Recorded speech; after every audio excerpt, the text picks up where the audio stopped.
Guardian Angel, an Angelica Dale mystery by P.K. Armstrong. Chapter 30. The afternoon breeze wafted gently over the porch. The smell from the wild grass mixed with the licorice scent of the black-eyed Susans, fragrance of the bloodroot, and the intoxicating florals of the bluebells which bloomed naturally in the fields surrounding Angel's home, coerced her to relaxation. She and Roland sat on the porch swing side by side, Roland's arm draped over the back. By some unspoken agreement, they both used their legs to gently keep the swing in motion as they watched Violet tentatively explore the yard with a magnifying glass.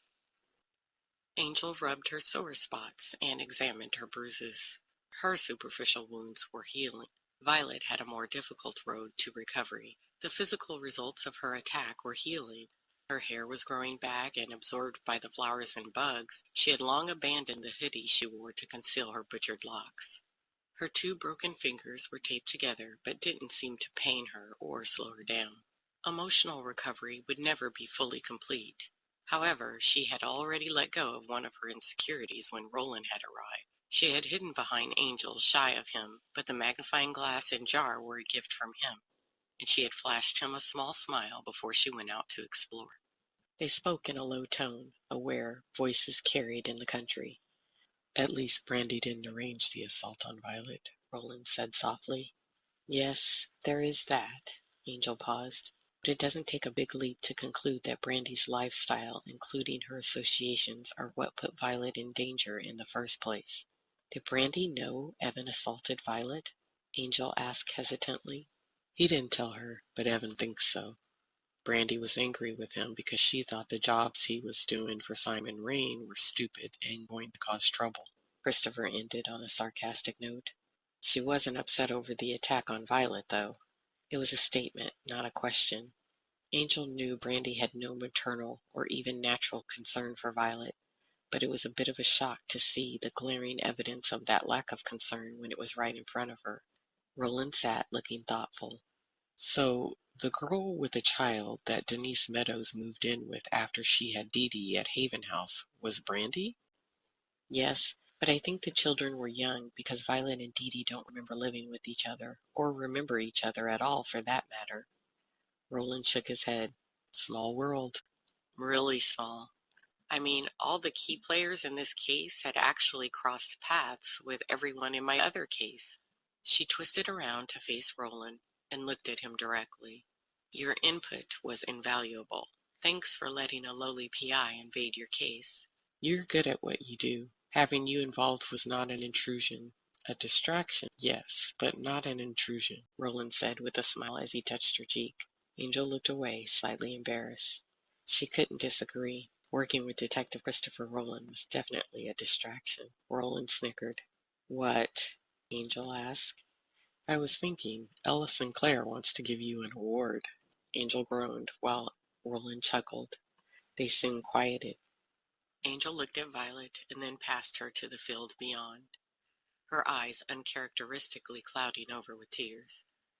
Roland glanced at her and stopped rocking the swing. His arm dropped from the back of the swing and rested on her shoulders. Then he squeezed her to his side and began stroking her other arm with his free hand, which rested in his lap. "Is it too horrible of me to not care about Brandy's whereabouts or even where she took Violet from?" she asked Roland. Roland glanced at her. "Have you been looking into her past?" Angel nodded. Ever since Evan had admitted that Violet was not Brandy's natural daughter, Angel had been asking a quiet question or two with her contacts.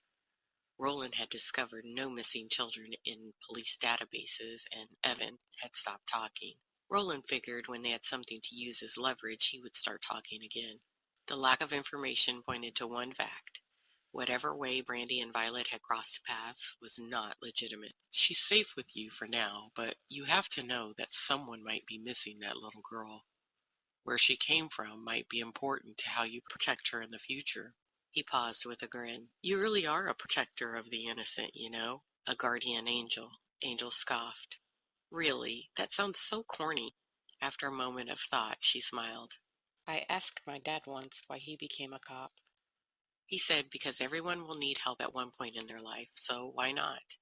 I guess it kind of stuck.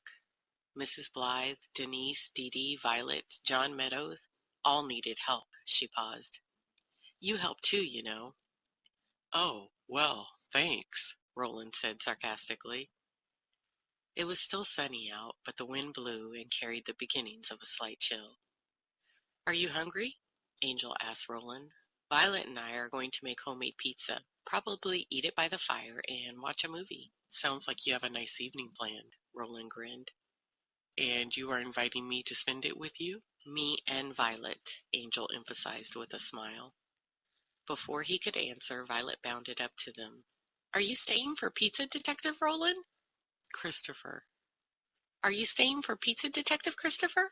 Christopher and Angel looked at each other and laughed. He stood and pulled Angel to her feet.